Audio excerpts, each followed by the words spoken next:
Everyone. Okay जी, मैं आपको बता रही थी अबाउट द ब्लंट ट्रॉमा, और ब्लंट ट्रॉमा में आई में क्या क्या चेंजेस आ सकते हैं वो हम बात कर रहे थे। उसमें हमने हर स्ट्रक्चर ऑफ आई को अलग अलग एक्सप्लेन करना है, जिसमें मैं आपको आई लिड्स के बारे में, कॉर्निया, कंजक्टाइवा, इन चीज़ों का बता चुकी थी। और अब मैंने कहा था उससे पीछे हम आएंगे आइरिस पे, ठीक है। ये आई की एनाटॉमी का नॉर्मल सी स्ट्रक्चर मैंने इसलिए शो किया था कि आपको एक दफ़ा रिवाइज कराऊं कि ये आपको पता है। अभी हमने बात कर ली आईलिड्स की, बात कर ली जो सबसे बाहर है, फिर हमने इस कंजक्टाइवा की बात कर ली, ठीक है, ये देखें जो बाहर आपको नजर आ रहा है। उसके बाद हमने इस कॉर्निया की भी बात कर ली है, यहाँ तक हम कर चुके हैं। अब हम आए हैं उससे पीछे वाले स्ट्रक्चर पे, यानी कि आइरिस पे। ये जो आपको पिंक सी लाइन नजर आ रही है, ये वाली पिंक सी लाइन, और ये आपकी पिंक सी line, this is the iris, ठीक है। और आइरिस के पीछे एग्जैक्टली पड़ा हुआ है आपका लेंस, और आइरिस के दरमियान में जो होल है छोटा ब्लैक सा, सी दिस इज द प्यूपिल। अब होता क्या है हमारे पास आइरिस में, जब आगे से ब्लंट ट्रॉमा हुआ, आई एम सॉरी, ओके, आगे से ब्लंट ट्रॉमा हुआ, आगे से एकदम से कोई चीज ने आके फोर्स डाला। आइरिस जो है आपका पिगमेंटेड एरिया होता है, किसी की भी आंख का जो कलर नजर आता है हमें, ठीक है, जो भी किसी की आंख का कलर होता है, किसी की आंखें ग्रे होती हैं, लेकिन हमने देखा होगा कि जो भी हो सेंटर में एक ब्लैक कलर जरूर होता है छोटा सा, ठीक है। वो जो आपका छोटा सा ब्लैक कलर होता है वो प्यूपिल का एरिया होता है, जहां पर आपका आइरिस प्रेजेंट नहीं है। जैसे अब आपको साथ ये वाली नजर आ रही है पिक्चर, इसमें ग्रे सारा का सारा जो कलर आई बॉल का आपको नजर आ रहा है, this is because of iris, because सारा आइरिस सराउंड करे पूरे 360 डिग्रीज पे, और दरमियान में जो छोटा सा जहां पर आइरिस इस वक्त नहीं है, खुला हुआ है, जो वो ब्लैक कलर का आपका प्यूपिल है, जो यहाँ पर ब्लैक नजर आ रहा है, ठीक है। अच्छा, अब iris is the pigmented area. अब क्या हुआ कि सामने से फोर्स पड़ा तो आइरिस जाके चिपक गया पीछे लेंस की एंटीरियर सरफेस पे, ये आपका लेंस है। तो क्या हुआ कि आइरिस का जो पिगमेंट है वो लेंस पे आ जाएगा। तो वो हमारे पास जब आइरिस का पिगमेंट लेंस पे आ जाता है तो एक रिंग पूरा अपेयर होता है, जिसे हम वॉशियस रिंग कहते हैं, जिसकी मैं आपको तस्वीर दिखाती हूँ। और एक तस्वीर दिखाने से पहले मैं आपको ये बता दूं कि जब ऐसा होगा कि आइरिस एकदम आके लेंस के साथ चिपकेगा, तो फौरी तौर पे यहाँ से रिलीज होंगे प्रोस्टाग्लैंडिन्स, ठीक है। प्रोस्टाग्लैंडिन्स जब रिलीज होंगे तो आपको पता है कि वो डायलेशन कराते हैं, तो आइरिस और डायलेट करे। जब आइरिस ज्यादा बड़ा हो जाएगा या अपने साइज में थोड़ा सा और इंक्रीज होगा, तो प्यूपिल और छोटा हो जाएगा, ठीक है। ये सेंटर में प्यूपिल है, ये और कंस्ट्रिक्ट कर जाएगा, तो थोड़े से टाइम के लिए म्योसिस हो जाती है। मायोसिस का मतलब होता है कंस्ट्रिक्शन ऑफ प्यूपिल, बिकॉज एकदम से ये लगा, आइरिस जाके लेंस के साथ चिपका, प्रोस्टाग्लैंडिन रिलीज हुए, और आइरिस में प्रोस्टाग्लैंडिन जो है वो डायलेशन कराते हैं, तो प्यूपिल और छोटा हो गया, तो ट्रांजिएंट म्योसिस हो जाती है। और जो मैंने बताया रिंग बनता है उसकी तस्वीर दिखाती हूँ। ये आप ये देखें, this is the Vossius ring basically. ये आपकी पूरा, ये जो आपको पीछे ब्लैक नजर आ रहा है ना, ये सारा एक्चुअली आपका सारा कॉर्निया है, जिसके पीछे आइरिस था, ठीक है। अब दरमियान में ये एरिया ऐसा नहीं होता जैसा ये नजर आ रहा है, और स्पेशली ये देखिए सेंटर में कैसे व्हाइट सा स्पॉट है, तो ये आपका जो बन गया ना, this is the Vossius ring, because आपका आइरिस जाके चिपका है लेंस के साथ, और लेंस पे डिपोजिशन होगी है पिगमेंट की।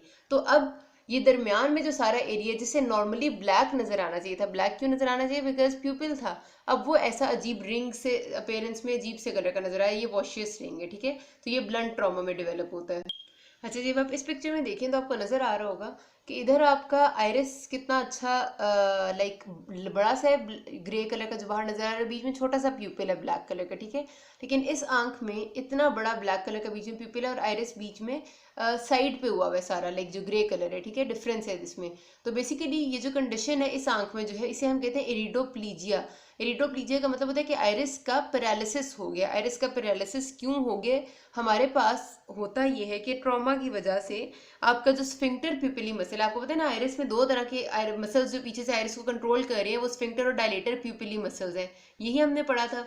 तो अगर ऐसा हो कि ट्रॉमा की वजह से स्फिंक्टर प्यूपिली मसल का फाइबर्स ब्रेक डाउन हो जाए, ठीक है, तो स्फिंक्टर प्यूपिली ने करवाना था प्यूपिल को छोटा इस तरह का, तो अब वो स्फिंक्टर प्यूपिल के मसल के फाइबर्स ही खराब हो गए हैं, तो वो प्यूपिल को इस तरह का कंस्ट्रिक्ट करा ही नहीं सकते, तो प्यूपिल मुसलसल डायलेटेड फॉर्म में रह जाता है, या फिर आइरिस के एक्शन का पैरालिसिस हो जाता है, और वो हमेशा एक अपनी नॉर्मल खुली पोजीशन में प्यूपिल को बड़ा सा रख देते हैं, तो इसको हम कहते हैं इरिडोप्लीजिया, ठीक है।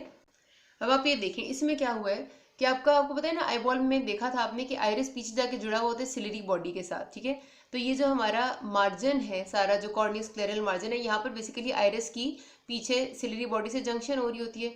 अगर वहां से आइरिस टूट जाए अपनी जंक्शन से किसी भी एक लोकेशन में, लाइक पूरे 360 डिग्रीज में आइरिस प्रेजेंट है, किसी एक जगह पर वो टूट जाए तो वहां पर डेहिसेंस हो जाती है और आइरिस ऐसे खिंचा जाता है। जैसे आपको ये नजर आ रहा है इधर कितना क्लियर, इस जगह पर से आइरिस पीछे से अपनी जंक्शन से टूट गया तो वो यहाँ आगे हो गया।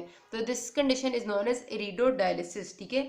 जब आइरिस अपने सिलियरी बॉडी रूट से टूट जाता है तो उसको हम इरिडोडायलिसिस कहते हैं। और अगर यही कंडीशन इरिडोडायलिसिस की 360 डिग्रीज में आइरिस पे हो जाए, यानी कि पूरा का पूरा आइरिस पूरी आंख में यहाँ से टूट जाए, यानी इससे अलग हो जाए अपने सिलेरी बॉडी रूट से, तो उस कंडीशन को हम कहते हैं एनइरिडिया, ठीक है, एनइरिडिया। और इसकी तस्वीर ऐसी होती है। अब ये देखिए, ये एनइरिडिया पिक्चर है जिसमें आपका पूरा आइरिस जो था वो प्रोलैप्स करके एक कोने में आ गया और पीछे सिर्फ आपको ये ब्लैक कलर नजर आ रहा है जिसमें कोई आइरिस, कोई कलर नहीं है। ये बेसिकली पीछे सिंपल लेंस है, मतलब जो ट्रांसपेरेंट वगैरह होते हैं जिनका कोई कलर नहीं होता, और ऐसी है बॉल हो जाती है और सारा आइरिस प्रोलैप्स हो गया। This is a typical picture of aniridia, ठीक है। तो ट्रॉमेटिक इंजरी में ये भी हो जाती है।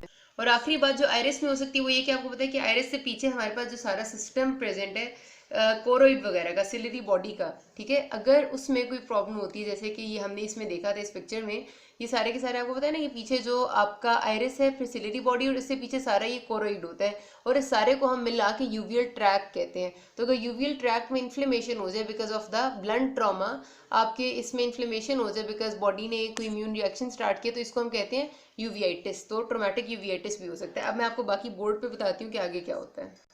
अब हम देख लेते हैं कि बाकी स्ट्रक्चर्स में क्या क्या प्रॉब्लम हो रही है, ठीक है। आइरिस तक हमने कर लिया। आइरिस के बाद आइरिस से पीछे जो चीज़ें अटैच होती है, जैसे भी आपने डायग्राम में भी देखा उस पिक्चर में, सॉरी, कि आइरिस से पीछे होती है हमारे पास ऐसे लेंस होते हैं, लेंस के आगे आइरिस होता है, और इधर होती है हमारे पास इधर पीछे सिलियरी बॉडी, ठीक है, ऐसे करके। तो अब क्या हुआ, सिलियरी बॉडी पे क्या इफेक्ट आएगा ब्लंट ट्रॉमा की वजह से? सबसे पहले तो ये होता है कि आपके पास जब ब्लंट ट्रॉमा होगा तो जाहिर सी बात है कि सिलियरी बॉडी का जो एक्शन है ट्रॉमा की वजह से वो थोड़ी देर के लिए अपना एक्शन उसका खत्म हो जाएगा। और सिलियरी बॉडी का एक मेन एक्शन होता है कि यहाँ से हमारे पास एक्वस ह्यूमर की प्रोडक्शन होती है, ठीक है। तो सिलियरी बॉडी में जब एक्वस ह्यूमर की प्रोडक्शन खत्म हो जाएगी तो आपको पता है जो आपकी आंख है आगे से ऐसे करके कुछ जो बनी हुई है, ठीक है, पूरी आई बॉल होती है आपकी, जिसमें यहाँ पर सिलियरी बॉडी आइरिस पड़ा हुआ है। अब सिलियरी बॉडी जब एक्वस ह्यूमर नहीं बना रहा तो आपको पता है कि ये जो एंटीरियर चैम्बर है इसकी जो टोन मेंटेन हुई है वो because of this aqueous humour है, ठीक है। तो एक्वस ह्यूमर ही नहीं अगर बनेगा तो यहाँ पर टोन मेंटेनेंस नहीं रहेगी, बल्कि इसके फ्लैट सा हो जाएगा ये एंटीरियर चैम्बर, जिसको हम कहते हैं हाइपोटोनी बिकॉज ऑफ ट्रॉमा, ठीक है। एक ये चीज हो सकती है। दूसरी चीज हो सकती है angle recession glaucoma. Angle recession क्या बला होती है? एंगल रिसेशन ऐसा है, आप सिंपली ये समझ लें कि अगर आपका जो एंगल है, यहाँ पर होता है ना हमारा एक एंगल बनता है जिधर से आपका जो एक्वस ह्यूमर है वो ड्रेन होना होता है, ठीक है। इरिडो कॉर्नियल एंगल होता है, आइरिस और कॉर्निया के दरमियान में जो एंगल होता है, जो इनका बीच में एक छोटी सी जगह होती है जहां पर आपका एक्वस ह्यूमर ड्रेन होना होता है। अगर ऐसा हो गया ट्रॉमा की वजह से सिलियरी बॉडी के कुछ फाइबर्स रप्चर हो जाए और रप्चर होने की वजह से ये एंगल बंद हो जाए, ठीक है, तो जाहिर सी बात है कि एंगल का या फिर एंगल कॉन्ट्रैक्ट कर जाए, छोटा रह जाए, तो दोनों की केस में क्या होगा कि जो एक्वस ह्यूमर है उसकी ड्रेनेज नहीं हो पाएगी। तो ड्रेनेज ना होने की वजह से, एंगल तंग होने की वजह से या तो ड्रेनेज कम होगी या नहीं होगी, तो उसे हम कहेंगे कि एंगल रिसेशन ग्लोकोमा हो गया उस पेशेंट को, ठीक है। तो एक ये चीज हो सकती है हमारे पास सिलियरी बॉडी में। एंगल रिसेशन में मैंने आपको बता दिया। हाइफीमिया, हाइफीमिया पे हमारा पूरे अलग से लेक्चर्स भी होंगे, लेकिन जनरली आपको बता दूं कि अगर ब्लड एंटीरियर चैम्बर में आ जाए, एंटीरियर चैम्बर में नॉर्मली एक्वस ह्यूमर होता है, अगर उसमें ब्लड आ जाए तो उसको हम हाइफीमिया कहते हैं, जो कि नॉर्मली नहीं होता। और वो होता क्यों है? आपका ब्लीडिंग हो सकती है आइरिस के रप्चर से, सिलियरी बॉडी के रप्चर से, पीछे कोरोइड सारा पड़ा हुआ है, इनमें से किसी चीज का भी रप्चर अगर आके ब्लड एंटीरियर चैम्बर में पहुंच जाए तो उसे हाइफीमिया कहेंगे। इस पे हम डिटेल में बाद में बात करेंगे। फिर लेंस पे आते हैं, ठीक है। ये आपके लेंस पड़े हुए हैं, अब सारे गंद बला को हम हटा देते हैं और हम यहाँ पर साफ सुथरा सा एक लेंस बना लेते हैं, ठीक है। अब लेंस में क्या हो सकता है? बहुत सिंपल सी बात है, आपको मैंने लेंस पढ़ाते हुए बहुत डिटेल में बताया था कि लेंस के स्ट्रक्चर में बाहर कैप्सूल है, ठीक है, ऐसे करके ये सारा का सारा कैप्सूल है, ऐसे होता है लेंस, और अंदर इसके पड़े हुए सारे फाइबर्स, ठीक है। पहले एंटीरियर साइड पे लेंस का एपिथेलियम है और पीछे सारे फाइबर्स हैं, दरमियान में न्यूक्लियस है। ये लेंस का स्ट्रक्चर है। अब जब एक ब्लंट ट्रॉमा लगेगा तो सबसे कॉमनली ये हो सकता है कि जो लेंस का आपका जितने भी अंदर फाइबर्स पड़े हुए हैं ना, वो फाइबर्स जो है वो या ओपेसिफाई कर जाएं या वो अपनी नॉर्मल जिस तरह पोजीशन है, नॉर्मली लेंस के फाइबर्स इस तरह से पोजीशन किए हुए हैं नेचर ने कि वो सारा का सारा लेंस ट्रांसपेरेंट रहता है, उसमें कोई फ्लूइडिटी या कोई फाइब्रस नेचर नहीं आती, ठीक है। लेकिन अगर ट्रॉमा की वजह से लेंस के फाइबर्स की अपनी नॉर्मल जो इंटेग्रिटी थी वो मेंटेन नहीं रहती और वो आगे पीछे इस तरह से हो जाते हैं कि वो ओपेसिफाई कर जाते हैं, वो फाइब्रस से हो जाते हैं, तो हमारे पास क्या चीज डेवलप होती है? ओपेसिफिकेशन से कैटरैक्ट, ठीक है। तो ये कैटरैक्ट ट्रोमेटिक कैटरैक्ट होगा, ये एज वाला कैटरैक्ट नहीं होगा। तो ये हो सकता है एक तो काम। दूसरा ये हो सकता है हमारे पास जिसको हम कहते हैं सब कैप्सूलर कैटरैक्ट, यानी कैप्सूल के पास वाला जो एरिया वहां पर अगर ऐसे ना रोजेट शेप सा वो पेयर होता है, मैं आपको दिखाती भी हूँ कि उसमें होता ये है कि आपका या तो इंटीरियर ये जो कैप्सूल है या जो लेंस का पोस्टीरियर कैप्सूल है, ठीक है, दोनों में से किसी के भी एग्जैक्टली जो पीछे कॉर्टिकल फाइबर्स हैं, अगर इनमें ट्रॉमा लाइक एंटीरियर में अगर होगा तो वो कूप इंजरी की वजह से होगा, और पोस्टीरियर में होगा तो वो काउंटर कूप की वजह से होगा, अगर उनमें ऐसी ओपेसिफिकेशन हो जाती है तो उसको हम कहते हैं सब कैप्सूलर कैटरेक्ट, चाहे वो इंटीरियर के पीछे वाले हो या पोस्टीरियर के पीछे वाले हो। तो सब कैप्सूलर कैटरेक्ट जो है वो रोजेट शेप हमें नजर आता है, बिल्कुल एक पूरा ना ऐसे रोज सा आगे से नजर आता है। अब इस वाइज की मैंने आपको लेंस में डायग्राम पिक्चर्स भी दिखाई थी, मैं आपको दोबारा से एंड में दिखा दूंगी, ठीक है। एक ये चीज हो सकती है। फिर सिंपल सी बात है, आपको पता है कि लेंस जो है वो जुड़े हुए हैं, यहाँ पर जोन्यूल्स होते हैं, जोन्यूलर फाइबर्स से लेंस पीछे सिलरी बॉडी के साथ ऐसे जुड़े हुए हैं, ठीक है, और सस्पेंडेड है। अगर ट्रॉमा की वजह से ये हमारे जो जोन्यूल्स हैं ये रप्चर हो जाए तो लेंस अपनी जगह से थोड़ा बहुत हिल सकता है,